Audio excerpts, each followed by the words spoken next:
मित्रांनो, लक्ष द्या. या स्टोरीवर जो सगळ्यात पहिला कमेंट करेल त्यांचे नाव पुढच्या कथेत प्रमुख पात्राला दिलं जाईल आणि बाकी जे कमेंट करतील त्यांचे नाव प्रेक्षक म्हणून कथेत घेतले जातील. तर आजची कथा आहे आपल्या पहिल्या कमेंटर बहिणीवर, शुभांगी, ज्यांनी आपल्या मागच्या स्टोरीवर कमेंट केली होती. त्यांचंही एक चॅनल आहे, शुभांगी विथ मॉम, म्हणून आपल्या मराठी यूट्यूबर ताईंना सपोर्ट करा. त्यांचं चॅनल लिंक मी वर्णनात आणि कमेंटमध्ये दिली आहे. चला तर मग एकमेकांना पुढे घेऊन जाऊ. आता सुरू करूया आजची कथा. ही कथा आहे एक खूप गरीब कुटुंबाची. इतकी गरीब की ते ज्या झोपडीत राहत होते त्याचंही भाडं द्यावं लागायचं. घरात 4 जण, आई, वडील, एक भाऊ आणि शुभांगी आपल्या कथेतील मुख्य नायिका. शुभांगीचे वडील दारूच्या आहारी गेलेले, आई घरकाम करून संसार चालवणारी. शुभांगी आणि भाऊ अजून लहान. वडिलांच्या नशेमुळे शुभांगीचं बालपण खूप हलाखीचं गेलं होतं, पण ती खूप हुशार आणि समजूतदार होती.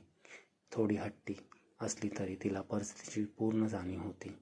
ना चंगळ ना छंद. परिस्थितीने तिला वयापेक्षा जास्त परिपक्व बनवलं होतं. घरातली सगळी कामं तीच करायची. घरची परिस्थिती बेताची असल्यामुळे तिने लवकर काम करायला सुरुवात केली आणि आईला हातभार लावू लागली. वेळ जसजशी जात होती तशी ती मोठी झाली, पण तिच्यासाठी स्थळ येत नव्हते. कारण गरिबी आणि वडील दारुडे असल्यामुळे सहसा कोणी चिखलात दगड मारत नाही. त्यांना वाटतं की आपल्यावर शितोडे उडतील. त्यांना मी सांगू इच्छितो, चिखलात कमळ फुलतं. शेवटी एक तिच्यासाठी स्थळ आलं. मुलगा दिसायला काही विशेष नव्हता, पण जातीतला होता. आईला वाटलं कोणी येत नाहीये तर हे आलं आहे तर करून टाकू. मामा आणि मामी घर पाहून आले. त्यांना स्वतःचं घर आहे हेच खूप वाटलं. मध्यमवर्गीय माणसासाठी घर किती महत्त्वाचं असतं हे सगळ्यांना माहिती आहे. म्हणून घरच्यांनी हो म्हटलं, म्हणून तिनेही मान्य केलं. सुरुवातीला त्या मंडळींचा काही मागण्या नव्हत्या, पण जसं लग्न ठरलं तसं त्यांच्या अपेक्षा वाढायला लागल्या. ते सतत त्रास देऊ लागले.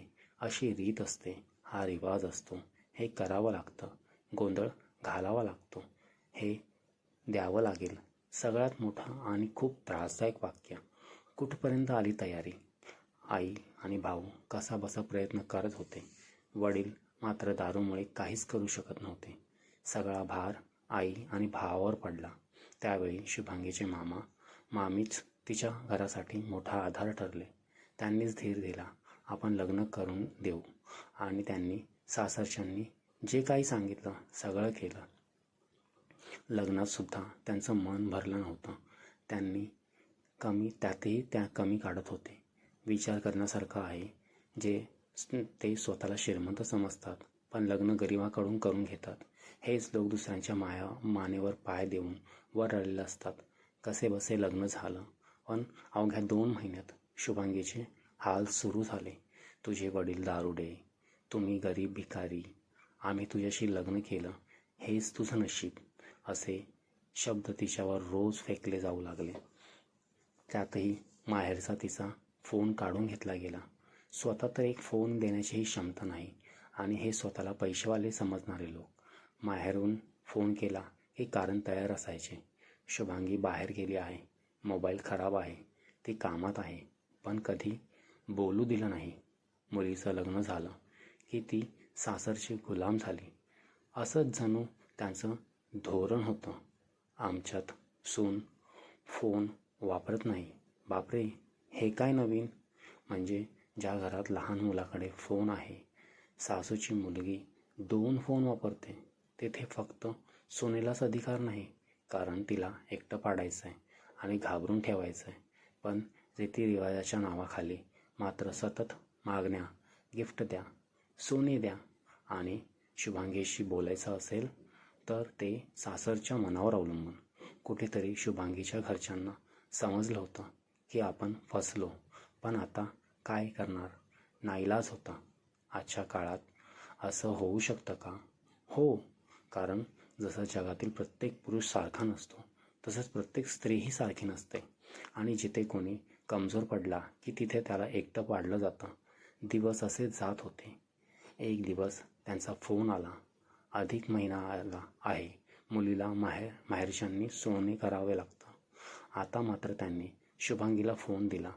तिला माहिती होतं की आई आणि भावाने कर्ज काढून लग्न केलं आहे. तरी तिचा इलाज नव्हता. ती फक्त म्हणाली, आई कशी आहेस? खूप आठवण येते ग तुझी. तिचा आवाज दाटून आला होता. तिने आईला सांगितलं की मुलीला सोने द्यावं लागतं अशी रीत आहे. तरी भावाने फोन हातात घेतला आणि विचारलं, खरंच गरजेचं आहे का? तर तिचे शब्द न फुटता रडताना जो हुंदका फुटतो तो फुटला. जणू सासू समोर आहे आणि फोन स्पीकरवर आहे. आईला सगळं समजलं. तिने स्वतःचे दागिने गहाण ठेवून तिला 2 ग्रामचे छोटंसं मंगळसूत्र करून दिलं. त्यांची हिंमत आता वाढली होती. नंतर पुन्हा फोन आला. यावेळी पैंजण आणि जोडवी मागितली. आईची हिंमत तुटली होती. ती म्हणाली, आमची ताकद नाही. मुलगा अजून कर्ज फेडतोय. त्याचा जीव नाही घेऊ शकत. तिने सरळ नकार दिला. ही गोष्ट त्यांच्या अहंकाराला लागली. त्यांनी शुभांगीचे हाल अजून वाढवले. ती किती पाणी पिते याचंही मोजमाप ठेवू लागले. पाण्यालाही कधी नाही म्हणू नये असं ऐकलं होतं, पण हे सगळं कल्पनेपलीकडेच होतं. थोड्या दिवसांनी रक्षाबंधनला अचानक कोणाला न माहिती देता तिचा भाऊ तिच्या घरी गेला आणि तो जे पाहतो ते पाहून थक्क झाला. शुभांगी खाली जमिनीवर बसलेली आणि तिच्या भोवती सासू, सासरे, नवरा, दीर, जाऊ, नणंद सगळे सोफ्यावर आणि खुर्चीवर बसून तिला सुनवत होते. तिला हिणवत होते. जणू तिने काहीतरी गुन्हा केलाय. भावाला पाहून नणंद म्हणाली, इथे यायचं असेल तर आधी परवानगी घ्यायची असते. हे आमचं घर आहे, धर्मशाळा नाही. त्या क्षणी भावाला कळलं, का म्हणतात स्त्री हीच स्त्रीची शत्रू असते. तरी तो बोलला कारण अशी बहिणीची परिस्थिती पाहिल्यावर कोण गप्प बसेल. जोपर्यंत माझी बहीण इथे आहे मी येणार. तुम्ही करा जे करायचं ते. असं हतबल आणि तुटलेलं आयुष्य काय असतं हे त्या भाऊ बहिणीच्या डोळ्यात पाहिलं तर कळेल. शब्दात सांगण्यापलीकडेच दुःख होतं ते. शुभांगीची नणंद राखीसाठी आली होती. कारण ती सुद्धा तिच्या भावासाठी राखी बांधायला आली होती. वा रे तुमचा मापदंड.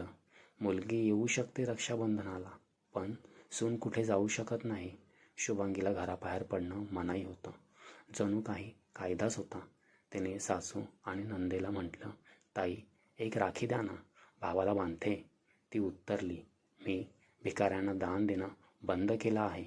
हे शब्द ऐकताच भावाची सहनशक्ती संपली. पण बहिणीचे सासर होते. भावाला बस पण असं कोणी म्हणलं नाही. तो उभाच होता.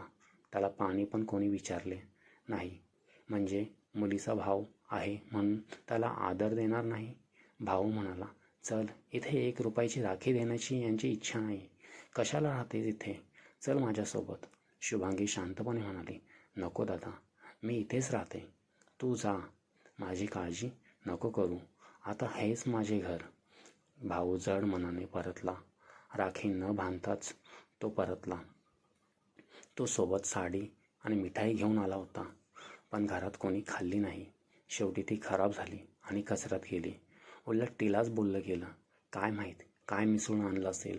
कदाचित काही जादूटोणा केला असेल. घरी जाऊन त्याने सगळं आई आणि मामाला सांगितलं. त्यांच्या डोळ्यात पाणी आलं. पण त्यांनी भावाला समजवलं, नवं घर आहे, सर्व नीट होईल. तरी भावाच्या मनात प्रश्न फिरत राहिला. मुलीचा जन्म फक्त हाल सोसायला होतो का? आधी वडील, मग नवरा, पुढे मुलगा चांगला मिळेल याची काय खात्री? 4 महिन्याने सासरकडून फोन आला. या शुभांगीची तब्येत खराब आहे. मामा मामी तिची अवस्था पाहून हादरले. अंग खूप बारीक, डोळ्याखाली काळी वर्तुळे, वेड्यासारखी हसत होती. सतत मानसिक छळामुळे तिची अवस्था कशी झाली होती. अशी झाली होती. काही झालं तर दोष त्यांच्यावर येईल म्हणूनच सासरच्यांनी घरच्यांना बोलवलं होतं. मामा मामी तिला घरी घेऊन आले. उपचार सुरू झाले. पण त्या नवऱ्याचा एक फोनही नाही, एक मेसेजही नाही. भाऊ रागाने म्हणायचा, असा नवरा नसलेलाच बरा. पण समाजाचं काय? लग्नाआधी मुलगी कितीही वर्ष घरी राहिली तरी चालतं. लग्नानंतर 4 दिवस राहिली तरी लोक प्रश्न विचारतात. दिवस गेले, आठवडे गेले. सासरकडून शांतता. जणू काहीतरी डाव आखला होता. शेवटी मामा मामी आणि आई तिला परत सासरी घेऊन गेले. भावाला मुद्दाम नेलं नाही, कारण तो गेल्यास भांडण झालं असतं. तिथे सासरच्यांनी बैठक बसवली. शुभांगीला सांगितलं, आमची माफी माग, मग तुला घरात घेऊ. मामा आई हात जोडून विनवू लागले. खूप अपमान करून मग तिला घरात घेतलं. पण ते सुधारायचे नव्हते. त्यांनी आधीच योजना आखली होती. शुभांगीला आयुष्यातून काढून टाकायचं आणि मुलाचं दुसरं लग्न करून पैसा कमवायचा. मोजून 1 महिना झाला असेल. पुन्हा फोन आला. या बोलायचं आहे. मामा घाबरले तरी गेले. सासरच्याने सांगितलं, आमचा मुलगा नोकरीसाठी बाहेर गेला आहे. शुभांगी आजारी आहे. तिला माहेरी घेऊन जा. तो 6 महिन्याने आला की बोलू. खूप चांगल्या प्रकारे त्यांनी पटवले. असे जाणवले नाही की तो फेमस डायलॉग आहे ना, दया कुछ तो गडबड है. आम्हाला वाटलं सध्या शुभांगी आजारी होती, तिला सुरक्षित घरी नेणं महत्त्वाचं, नंतर बाकी बघू. तो तिला घेऊन आला. पण हा सगळा डाव होता. शुभांगी माहेरी आल्यावर तिच्या नवऱ्याने गुपचूप दुसरं लग्न केलं. दिवस गेले. त्यांचा एक फोन नाही, मेसेज नाही. नवऱ्याने नंबर बंद केला. सासूला फोन केला तर उत्तर, तो कामात आहे. आम्ही आहोत ना तुझ्यासोबत. त्याला कामाचं टेन्शन आहे. थोडे दिवस जाऊ दे. नंतर त्यांनी फोन उचलणंही बंद केलं. शुभांगी ज्या मानसिक आघातातून गेली त्यातून सावरायला तिला 6 महिने लागले. सुरुवातीला ती एका जागी बसून राहायची. काही बोलायची नाही, बाहेर जायची नाही.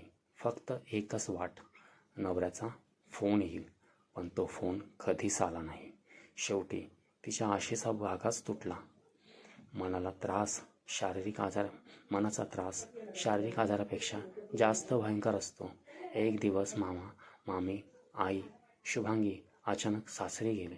भाऊ मुद्दाम नेला नाही. शुभांगीला पाहताच ते सगळे गडबडले. तिथे एक मुलगी शुभांगीच्या मॅक्सीमध्ये बसलेली दिसली. शुभांगी म्हणाली, तू कोण? माझी मॅक्सी का घातलीयस? सासू जाऊ लगेच तिला वरच्या मजल्यावर घेऊन गेल्या आणि म्हणाल्या, शेजारी आहे. मामाला शंका आली. सासू म्हणाली, थांबा, 2-4 माणसं बोलवते, आपण बोलून विषय मिटवू. मामाला पण वाटले. त्यांनी सर्वांना समजवले. पण खूप वेळ झाला तरी सासू आलीच नाही. सासू गायब होती. तर तिचा प्लॅन वेगळाच होता. स्वतःच्या हातावर नखाने ओरखडे काढून तिने थेट पोलीस स्टेशन गाठलं. कारण तिचा जावई पोलिसात होता. तिला वाटलं कायदा तिच्या बाजूने राहील. खूप वेळ झाला तरी ती परत आली नाही. सासरचा फोन वाजला आणि लगेच भाषा फिरली. सासऱ्यांचा फोन वाजला आणि लगेच भाषा फिरली. म्हणू लागले. ते सरळ बोलले, कायद्याने या, बाहेर निघा. घरातून जणू कोणी त्यांना मुद्दाम वाद करायला सांगितलंय. शुभांगी आता घाबरणारी नव्हती. 6 महिन्याचा ज्वालामुखी फुटला. तिने सगळ्यांना त्यांची जागा दाखवून दिल्या आणि तुमची काय लायकी आहे असं सुनावलं. सासऱ्यांचा आवाज वाढला. तू मला बोललीस कशी? तुझी हिंमत कशी झाली? निघ माझ्या घरातून. आणि तिला धक्का देऊ लागला. आजपर्यंत शांत असलेले शुभांगीचं हे रूप पाहून तिची जाऊही चकित झाली. पण खरा कळीचा नारद तीच होती. लोक जमा होऊ लागले. सासरा ओरडला, निघा आमच्या दारातून. जाऊ चक्कर येण्याचं नाटक करू लागली. मामाला समजलं काहीतरी घोटाळा आहे. त्याने एका पत्रकार मित्राला फोन केला आणि सविस्तर सगळ्या गोष्टी सांगितल्या. त्याने सांगितलं, जवळच्या पोलीस स्टेशनला जा आणि तक्रार करा. सुनेला घरात घेत नाही, धक्के देऊन बाहेर काढलंय आणि दुसरं लग्न केलंय. मामा लगेच निघाले. जेव्हा ते पोलीस स्टेशनच्या गेट जवळ पोहोचले, पाहतात तर सासू आणि दीर स्टेशनमधून बाहेर येत होते. मामाला पाहून त्यांचा चेहरा पाहण्यासारखा झाला होता. मित्रांनो, कधीकधी सल्ले किती महत्त्वाचे असतात आणि योग्य व्यक्तीकडून नक्की घेत जा. कोणता सल्ला कधी उपयोगी पडेल सांगता येत नाही, कारण आपण गोष्टी लपवून ठेवतो इज्जतीसाठी, पण त्यामुळे असे लोक फायदा घेतात. सासू दिसत नव्हती याचं कारण आत्ता समजलं, पण म्हणतात ना, निर्लज्ज सदा सुखी. सासूचा चेहरा सांगत होता, हे कसे आले? यांना कोणी सांगितलं? आम्ही ते आहोत.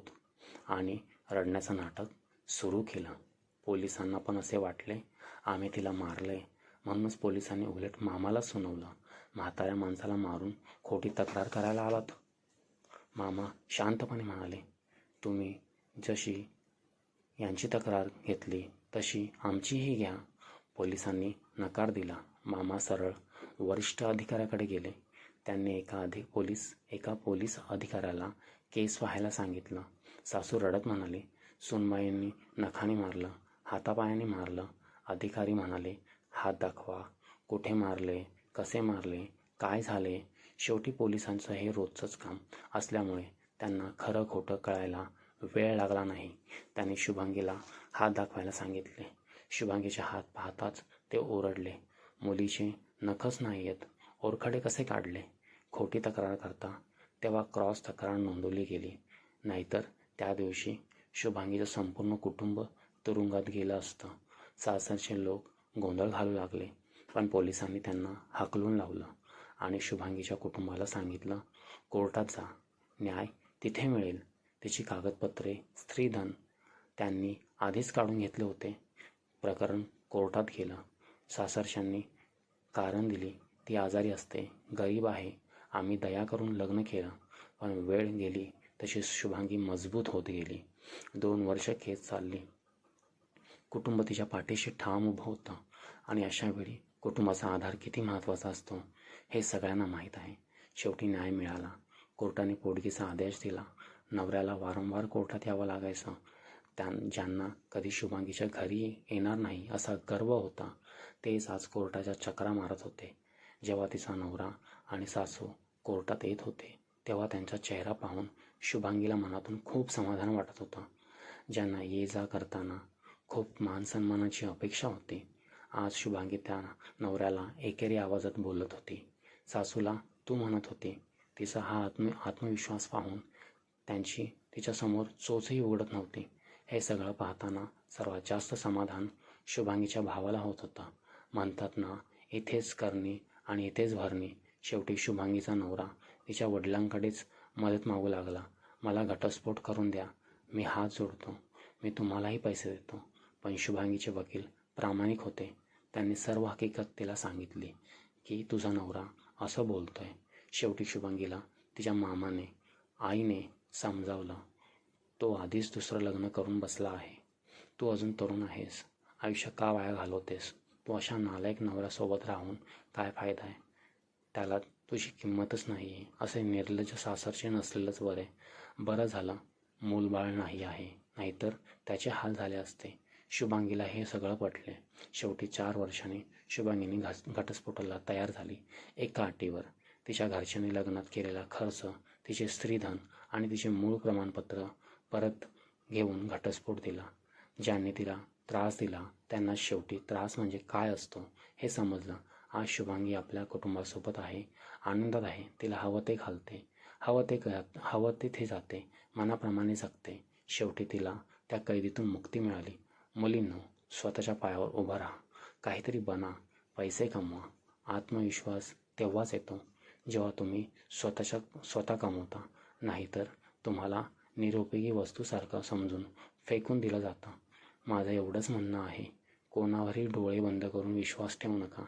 नीट चौकशी करा, कारण समाजात असे लोक आहेत जे कोणत्याही थराला जाऊ शकतात. जर अजून कमेंट केली नसेल तर आत्ताच करा. पुढच्या कथेत मुख्य पात्राला तुमचं नाव दिलं जाईल आणि बाकी कमेंट करणाऱ्यांचे नाव प्रेक्षक म्हणून घेतले जातील. धन्यवाद. जय हिंद, जय महाराष्ट्र.